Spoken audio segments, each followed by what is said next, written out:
très heureux de vous retrouver aujourd'hui pour cette deuxième émission de la semaine que j'ai intitulée « Ta nouvelle saison de bénédiction ». Comme vous le savez, on est dans une semaine pour entrer dans une nouvelle saison. Que cette année ne soit pas une année ordinaire, une année marquée par des jours qui ressemblent à ce passé, mais que véritablement ma prière et notre prière à EMCI pour vous, c'est que Dieu, le seul qui peut, par sa puissance infinie, intervenir dans votre situation et vous faire passer d'une saison de sécheresse à une nouvelle saison de bénédiction. Dieu est capable, en un instant, en une seconde, en un moment, de poser son doigt et de faire en une minute ce que dans toute une vie, nous ne serions pas capables de faire. Parce que nous sommes limités et nous sommes incapables par nous-mêmes de pouvoir faire des choses. Mais la bonne nouvelle, frères et sœurs, que j'ai à vous donner aujourd'hui, c'est que je connais un Dieu qui s'est révélé à nous en la personne de Jésus-Christ de Nazareth, qui nous a réconciliés par l'œuvre qu'il a accomplie à la croix avec le ciel, qui a fait la paix, qui nous a pardonné nos péchés et a fait qu'aujourd'hui on soit en paix avec le Dieu au ciel, notre Père céleste, et nous sommes devenus son enfant. Et aujourd'hui, tout est possible, parce que nous ne sommes pas seuls, mais nous avons ce Dieu qui est avec nous. Et je veux vous inviter, quelle que soit la détresse que vous pouvez traverser, quelle que soit la situation difficile dans laquelle vous pouvez être aujourd'hui. Je sais qu'il y a beaucoup de larmes qui ont coulé dans votre vie. Et vous vous êtes peut-être habitué à cette situation. Vous avez appris à vivre avec cette situation. Mais aujourd'hui, j'aimerais vous challenger. Cette année commence. Et j'aimerais que cette année soit marquée par un toucher de Dieu. J'aimerais que cette année soit marquée par un témoignage, une histoire que vous pourrez raconter à vos enfants, à vos voisins, à vos frères et sœurs, et que cette histoire serve à la gloire de Dieu. Voici ce qui s'est passé. Je regardais Prière inspirée. J'étais là et il y a quelque chose qui est monté dans mon cœur. Il y a une sainte colère qui est montée. Il y a un cri de la foi qui est monté. Un cri qui dit « trop, c'est trop ». Un cri qui dit « Satan, tu as trop profité de moi. Satan, tu t'es trop déchaîné sur ma vie. Mais là, aujourd'hui, je suis déterminé en cette nouvelle année qui commence à entrer dans une nouvelle saison, à démarrer quelque chose de nouveau, à toucher le ciel et à voir Dieu intervenir dans ma situation. Ta saison dans laquelle tu te trouves est peut-être une saison de sécheresse, une saison de désert, une saison aride. Et tu as appris à vivre dans cette aridité. Mais voici, Dieu vient aujourd'hui te dire qu'il a la capacité de faire en sorte que ces bénédictions dans les lieux spirituels qui sont pour toi, il a tout accompli pour qu'elle te soit déversée. Il a tout accompli pour que tu puisses avoir part à cette vie où il met dans ce désert un oasis et que cette oasis, il fait pleuvoir dans ce désert. Et là où il n'y avait plus de verdure, la verdure vient. Là où c'était sec et mort, là où c'était triste et maussade, tout à coup, une huile de joie vient. Un vêtement de louange au lieu du deuil. L'onction du Saint-Esprit se pose sur ta vie, sur ta famille, sur ta maison. Et tout à coup, comme pour Obed-Édom, lorsqu'il a accueilli l'arche de l'Alliance chez lui, la Bible dit qu'en juste 3 mois, parce qu'il avait accueilli l'arche de l'Alliance chez lui, parce qu'il avait accueilli la présence de Dieu, parce que l'onction de Dieu se trouvait quelque part dans une pièce de sa maison, tout à coup, la Bible dit que lui, sa famille et tout ce qui lui appartenait furent bénis. En l'espace de 3 mois, la nation d'Israël était jaloux de ce que Dieu avait fait dans la maison d'un homme qui avait simplement accueilli et ouvert les portes à Dieu. Aujourd'hui, en cette nouvelle année, ouvre la porte de la foi. Ouvre la porte à ce Dieu illimité. Ouvre la porte à celui qui, en une parole, en un toucher, peut faire basculer cette situation qui a volé ta joie. Ce désert si aride pour toi. Alléluia. Allons ensemble dans la parole de Dieu. Matthieu chapitre 11 et verset 12 dit. Jésus dit, depuis le temps de Jean-Baptiste jusqu'à présent, le royaume des cieux est forcé et ce sont les violents qui s'en emparent. Remarquez dans les évangiles, les histoires que Dieu a pris la peine d'écrire, ce sont les histoires où des hommes et des femmes sont venus vers Jésus et qu'il s'est passé quelque chose à l'intérieur d'eux. Ils étaient dans une détresse, ils étaient dans une situation improbable. Mais eux, contrairement aux autres, il y avait beaucoup d'aveugles en Israël. Mais à un moment donné, Jésus passe, mais il y a un aveugle, Bartimée. Oh, Bartimée a quelque chose qui monte dans son cœur. Bartimée vit ce verset qui dit « Le royaume des cieux est forcé et ce sont les violents qui s'en emparent. » Ici, Jésus ne parle pas de violence physique, mais il parle d'une violence spirituelle. Il parle d'une foi violente. Il parle d'une foi active. Parce qu'à l'intérieur de quelqu'un, dans son cœur, Bartimée, prenons son exemple, il était là et il a vu, il a entendu, parce qu'il était aveugle, il a entendu que Jésus passait. Et dans son cœur, il s'est vu être guéri.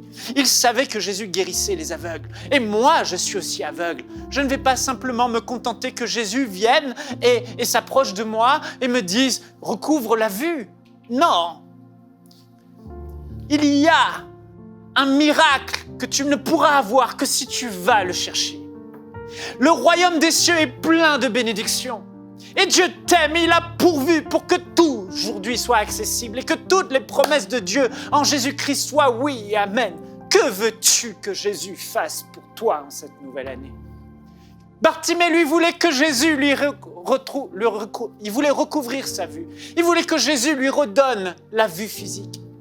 Il a tout laissé et il a dit « Fils de David, aie pitié de moi. Que veux-tu que je fasse ?» Et Jésus lui a redonné la vue. Mais voyez-vous, Bartimée a eu cette foi qui est montée dans son cœur. Il y a un cri aujourd'hui en cette nouvelle année qui doit monter dans ton cœur. Tu es là et tu m'écoutes et tu peux te dire « Ouais, je peux vivre encore avec cette chose. » Ou tu peux te dire « Non, mon miracle, ma bénédiction, cette nouvelle saison de bénédiction que j'ai vue de loin, je ne vais pas attendre qu'elle me tombe du ciel et qu'elle vienne, parce que Jésus passe. Et je ne veux pas louper le coche. Jésus passe aujourd'hui. Jésus passe à ce moment précis. Mais il faut qu'à l'intérieur de ton cœur, il y ait un cri qui monte. Trop, c'est trop. Je veux rentrer. Le royaume des cieux est forcé, ce sont les violents qui s'en emparent. On va lire ensemble dans Matthieu au chapitre 15, et au verset 21, l'histoire de cette femme cananéenne. Jésus, étant parti de là, se retira dans le territoire de Tyr et de Sidon. Et voici, une femme cananéenne qui venait de ces contrées lui cria « Aie pitié de moi, Seigneur, fils de David. Ma fille est cruellement tourmentée par le démon. » Il ne lui répondit pas un mot. Et ses disciples s'approchèrent et lui dirent avec instance « Renvoie-la, car elle crie derrière nous. » Il répondit « Je n'ai été envoyé qu'aux brebis perdues de la maison d'Israël. » Mais la femme vint se prosterner devant lui, disant « Seigneur, secours-moi. » Il répondit « Il n'est pas bien de prendre le pain des enfants et de le jeter aux petits chiens. »« Oui, Seigneur, dit-elle, mais les petits chiens mangent les miettes qui tombent de la table de leur maître. » Alors Jésus lui dit « Femme, ta foi est grande, qu'il te soit fait comme tu veux. » Et à l'heure même, sa fille fut guérie. Un autre passage dans Marc, au chapitre 7, verset 24, nous rapporte cette même histoire. Et Marc va donner une précision de ce que Jésus a dit. Au verset 29, Jésus va dire à cette femme cananéenne, « À cause de cette parole, va, le démon est sorti de ta fille. » Et quand elle rentra dans sa maison, elle retrouva l'enfant couché sur le lit. Le démon était sorti. Laissez-moi vous parler de cette femme. Cette femme cananéenne, syrophénicienne. Jésus était venu pendant ces 3 années de ministère sur la terre, de 30 ans à 33 ans. Jésus était venu avec un mandat spécifique, c'était de guérir et d'annoncer la guérison et la délivrance uniquement aux Juifs et au peuple d'Israël. Jésus, dans cette période de temps, ne voulait pas et n'avait pas la volonté ni même le mandat de faire du bien aux autres nations, mais juste pour Israël. C'était l'ordre qu'il avait reçu de son Père. Et Jésus était dans ce mandat et cette mission. Mais voilà qu'à un moment donné, Jésus s'écarte. Il va dans le territoire de Tyr et de Sidon.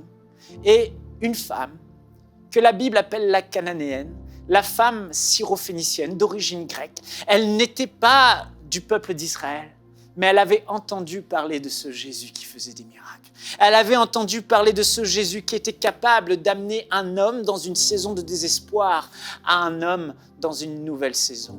Et quand elle a su que Jésus passait, cette femme n'est pas restée à attendre que Jésus vienne chez elle, parce que Jésus ne serait pas venu forcément.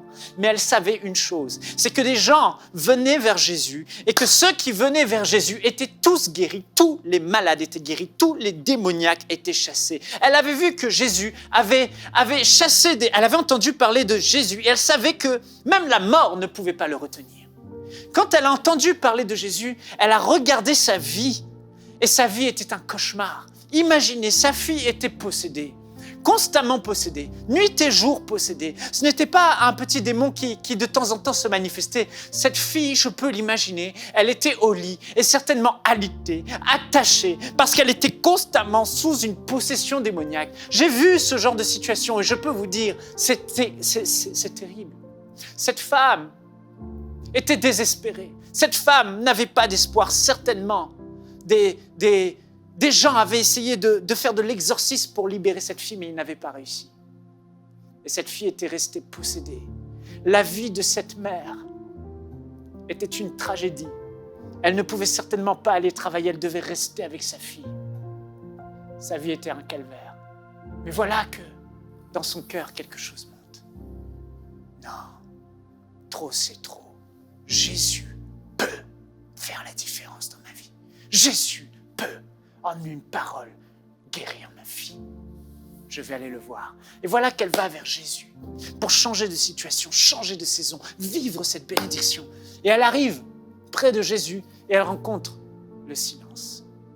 Jésus n'est pas venu pour guérir ceux qui n'étaient pas dans le peuple d'Israël. Elle dit, Jésus, fils de David, libère ma fille qui est tourmentée par un démon. Elle crie après Jésus. Elle sait que Jésus peut le faire. Mais là, les disciples bloquent cette femme et disent au Seigneur, renvoie-la parce qu'elle nous importune. Vous voyez, cette femme n'en avait que faire de ce qu'il y avait autour. Parce qu'à l'intérieur d'elle, elle avait un cri qui jaillissait. À l'intérieur d'elle, elle savait que c'était possible. Et elle savait que si elle croyait, qu'elle se tournait vers Jésus, le miracle qu'elle voulait pouvait se réaliser. J'aimerais te dire que si réellement tu veux changer de saison, Dieu changera ta saison. Le ciel est ouvert. Jésus-Christ a payé le prix à la croix de Golgotha. Il a souffert et il a été meurtri pour que le ciel soit ouvert et afin que quiconque invoque le nom du Seigneur Jésus soit sauvé. Qu'as-tu besoin que Jésus fasse dans ta vie? Mais ne reste pas inactif. Il y a à l'intérieur de toi, alors que tu m'écoutes, un espoir qui doit renaître. Il y a à l'intérieur de toi, alors que tu m'écoutes, cette situation improbable que tu veux vivre. Ce miracle dont tu as besoin, ce toucher de Dieu dont tu as besoin. Les hommes n'ont pu t'aider, tes efforts n'ont pu t'aider. Tout ce que cette mère avait fait ne l'avait pas pu aider sa fille. Elle avait tout essayé, elle avait cherché, mais elle n'avait pas trouvé la solution. Mais il y a quelqu'un qui peut. Jésus-Christ de Nazareth, le Fils du Dieu vivant. Cette femme s'est tournée vers Jésus. Et alors que le Seigneur lui a dit non, alors que les disciples lui ont dit non, alors que la foule était importunée par ses cris, cette femme n'a rien voulu savoir. Je sais au fond de moi que cet homme, Jésus-Christ de Nazareth, le Fils de Dieu, le Fils de David, le Messie, le Oint de Dieu, le Créateur de toutes choses, est là. Et lui peut intervenir. Je ne laisserai pas cette opportunité passer. Je serai aussi importunante qu'il le faut. Je vais importuner quiconque viendra, mais je ne lâcherai pas, parce que ma foi fera la différence. Et je sais que Jésus-Christ est bonté. Je sais qu'il est compassion. Je sais qu'il ne me laissera pas dans la souffrance. Mais voici que le Seigneur lui dit, il n'est pas bon de prendre la nourriture qui est réservée aux enfants. Là, en parlant de la guérison. La guérison, c'est la nourriture. Il n'est pas bon de prendre cette nourriture de prendre la guérison et de la donner au petit chien. Jésus donne une parole dure à cette femme. Les autres sont considérés comme des chiens et les Juifs sont considérés comme les enfants. Mais il y a dans le cœur de cette femme quelque chose. Elle voit au-delà de l'apparence. Elle voit au-delà de la tradition. Elle voit au-delà de ce que les gens peuvent dire. Elle voit au-delà de ces bruits qu'elle peut entendre. Elle voit au-delà de son passé. Elle voit au-delà des échecs. Elle voit au-delà de tout. Elle sait une chose, Jésus peut le faire. Et Jésus est amour. Et Jésus ne peut résister à un cœur qui a soif. Cette femme va insister et va sortir une parole de foi. C'est cette parole de foi qui doit jaillir de ton cœur en ce début d'année. Cette parole de foi où tu as trop subi. Cette parole de foi où tu as trop pleuré. Cette parole de foi qui te dit non, là ma vie doit passer à une nouvelle saison. Et que les hommes le veuillent ou pas, que ce qui est respectable le veut ou pas, je m'en fiche. Ce miracle dont j'ai besoin, cette guérison dont j'ai besoin, je vais l'obtenir parce que le Fils de Dieu est rempli de compassion. Et cette femme va répondre à Jésus. Nous, les petits chiens, nous mangeons les miettes qui tombent de la table des enfants.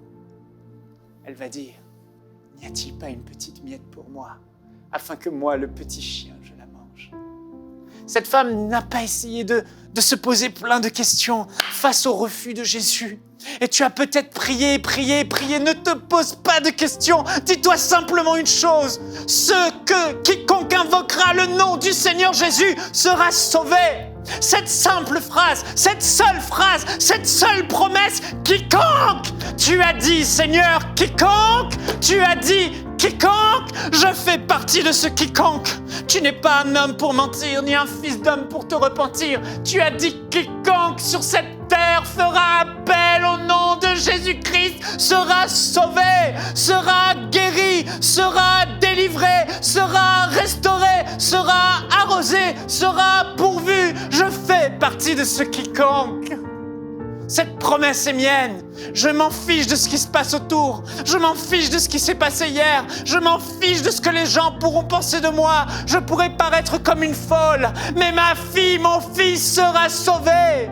Mon corps sera sauvé. Mes finances seront pourvues. Mon travail sera pourvu. Ma situation désespérée et impossible sera pourvue parce que tu as dit quiconque.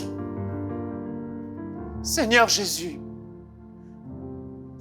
Jésus, ma fille est tourmentée par un démon et personne n'a pu la délivrer.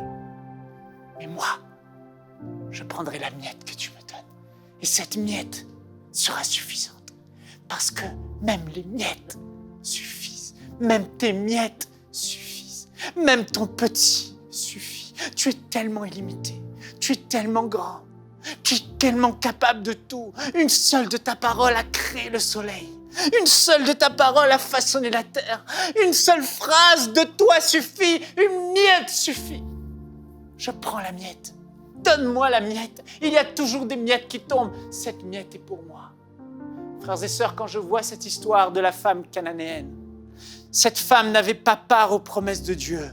Moi, je me dis, je suis né de nouveau. Le sang de Jésus-Christ a coulé pour moi. Et peut-être aujourd'hui, toi aussi, tu es là et tu ne connais pas Jésus. Et tu es dans une situation improbable et tu m'écoutes. Mais sache que si tu te tournes vers ce Jésus, il n'est pas un homme, il est Dieu. Il est venu sur cette terre saluer les hommes et montrer l'amour à l'humanité. Il est venu sur cette terre donner sa vie et verser son sang pour que les péchés des hommes soient pardonnés, afin que quiconque se tourne vers lui reçoive non seulement le pardon de ses péchés, mais la guérison, la délivrance, la plénitude de sa vie. Et là où tu es, on va prier. J'aimerais prier avec toi. J'aurais tellement d'autres choses à te dire. Mais aujourd'hui, il faut que dans mon cœur, Jésus, tu as dit quiconque,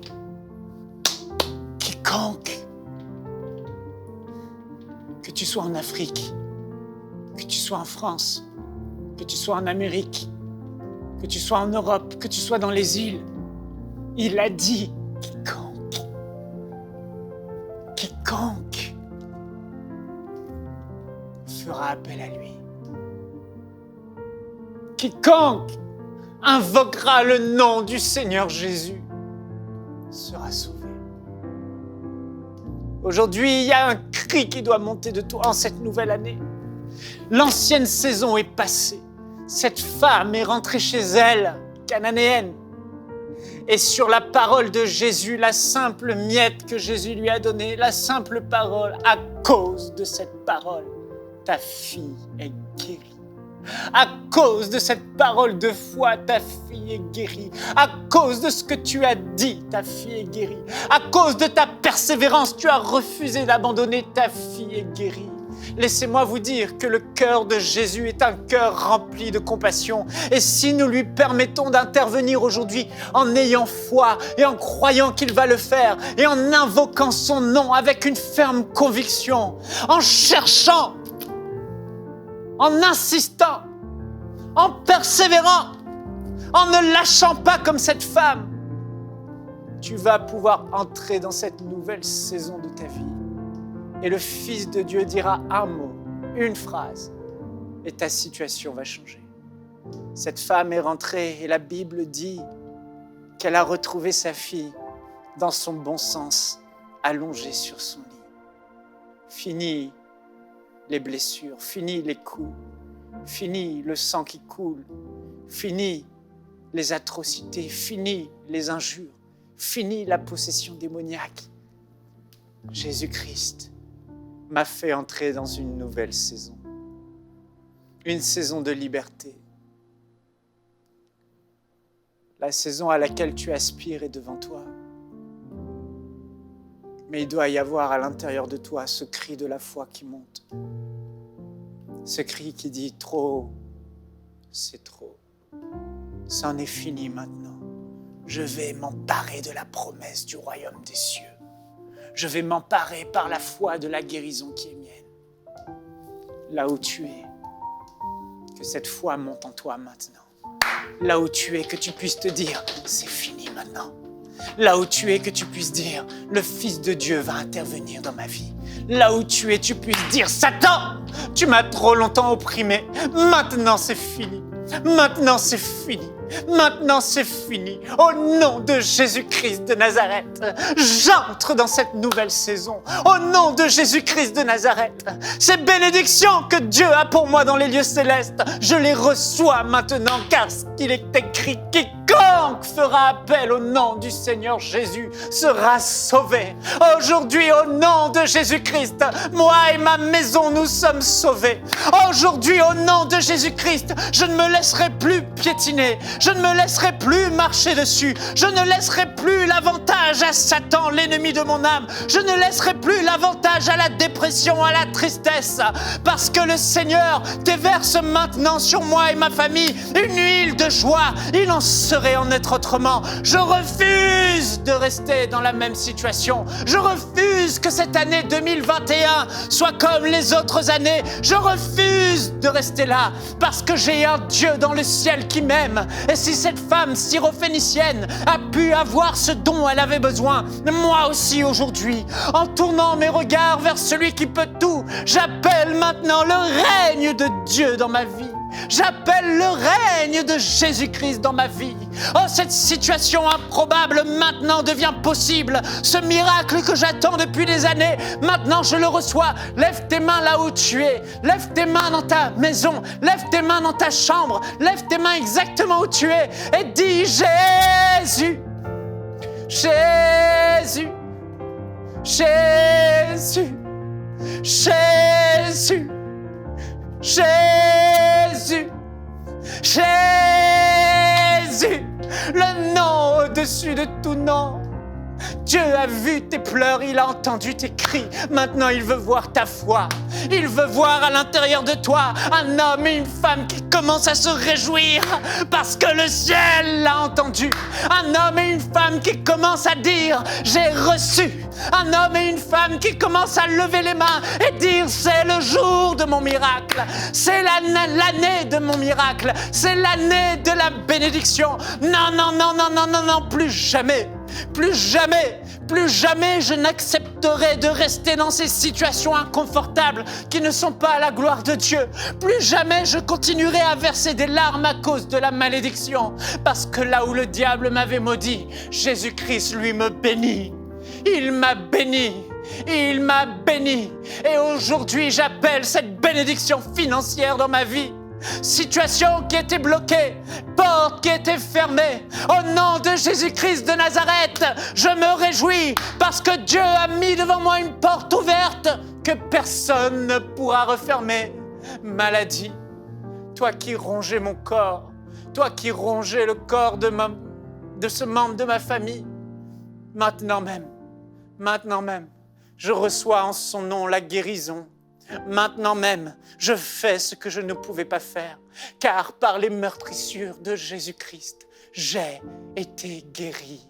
Lui a subi ma souffrance. Lui a porté mes maladies. S'il les a portées, je n'ai plus à les porter une seconde de plus. Alors ma jambe, maintenant, j'entre dans une nouvelle saison. Toi qui étais paralysé, toi qui avais des douleurs, au nom de Jésus-Christ de Nazareth, par les meurtrissures, lui qui a porté cette paralysie, lui qui a porté mes douleurs et mes maladies, il est allé à la croix avec ses douleurs et ses maladies. Je n'ai plus à les porter. Je reçois la guérison complète dans mes organes, dans mes membres, dans mes cellules, du sommet de la tête jusqu'à la plante de mes pieds. Maintenant, le Seigneur me guérit de toutes ces maladies qu'il a portées à la croix afin que je n'ai plus à les porter. Satan, tu t'es bien moqué de moi.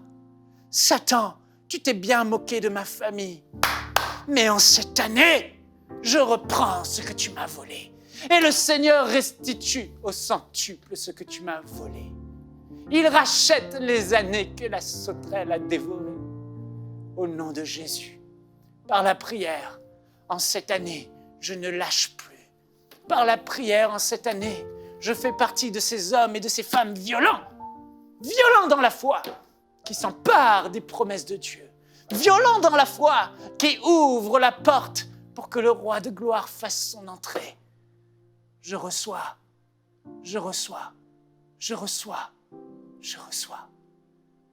Seigneur. Je reçois de toi. Merci, Jésus. Merci pour ce que tu fais. Merci pour ta main qui se pose dans ma situation. Merci pour ce miracle qui me fait entrer dans une nouvelle saison, dans une nouvelle destinée, où moi et ma famille, nous pourrons témoigner de ce que tu as fait. L'impossible devient possible avec toi. Et je te rends toute la gloire. Père, je te remercie. Au nom de Jésus, pour le tout accompli dans la vie de ceux qui m'écoutent maintenant. Ils reçoivent. Merci, Jésus. Nous t'aimons. Gloire te soit rendue. Gloire te soit rendue. Alléluia. Oh, Jésus.